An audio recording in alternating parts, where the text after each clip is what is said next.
We know the limits of functions as they approach a fixed value. But what if we were told to find a limit as x approaches infinity or negative infinity? What does this mean, and is it possible? When we write the limit of a function as the x value approaches infinity, we're really just asking, what is the value of the function approaching as the x value gets larger without bound? And similarly, if we're writing the limit as x approaches negative infinity, we're asking what happens when the x value gets smaller and smaller. Rather than finding an exact limit, we are evaluating the behavior of the functions as they get infinitely large or small. Okay, consider the function g of x, which equals 1 over x. What happens as x approaches infinity? Well, as x gets larger and larger, g of x approaches 0. So the limit of g of x as x approaches infinity is 0. Now, what if x approaches negative infinity? As x gets smaller and smaller, 1 over x approaches 0. So the limit as x approaches negative infinity is 0 as well. Now take a look at this polynomial.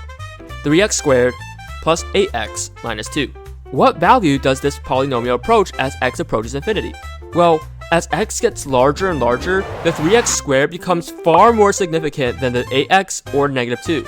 So as x approaches infinity, the polynomial begins to behave like 3x squared. This means if we substitute in the infinity for x here, we see that it is unbounded and approaches infinity. Now, what about this? As x gets larger and larger, which terms will stand out? Well, in dealing with infinity, the constant 3 eventually becomes insignificant. Likewise, compared to x squared or 2x squared, 8x will also become unnoticeable. So we're left with the two terms with the highest powers, x squared in the numerator and 2x squared in the denominator. As x gets larger and larger, these terms will dominate. The x squared will cancel out and the function behaves like 1/2. Thus, we can conclude that as x approaches infinity, the function seems to approach 1/2. Now consider this example. What is the limit of this function as x approaches negative infinity? The terms with the highest exponents are 2x cubed and negative 3x cubed. As x gets smaller and smaller compared to these terms, the plus 3 will be insignificant. So if we ignore that, we get 2x cubed over negative 3x cubed. Canceling out the x cubed, we are left with the coefficients, which is the behavior of the function as x gets smaller and smaller. So the limit as x approaches negative infinity is negative 2 over 3. Let's look at one more example. What is the limit of 3 over x plus 1 as x approaches negative infinity? Well, looking at the terms with the highest degree, it may seem like it's unbounded, since the x doesn't cancel out. But this actually isn't the case.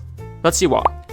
As x gets smaller and smaller, notice that the absolute value of the denominator is becoming larger and larger. The numerator isn't changing. This means the fraction is decreasing, but with a bound. As x gets smaller and smaller, the fraction is approaching 0 from the negative side. So that's the answer to this limit. When the variable term is only in the denominator, then the limit is approaching 0. And that's all about limits approaching infinity. These limits tell us the behavior of a function as the x value gets infinitely large or infinitely small. To evaluate this behavior, we can just focus on the terms with the highest exponents in the function. If they cancel out, we have a limit. If the variable term is left in the numerator, then the limit is unbounded. And if it's left in the denominator, then the limit is 0. And that's all for now. If you learned something or found this helpful, like, subscribe, and share the video with a friend. As always, keep working hard and keep learning. Thank you for watching.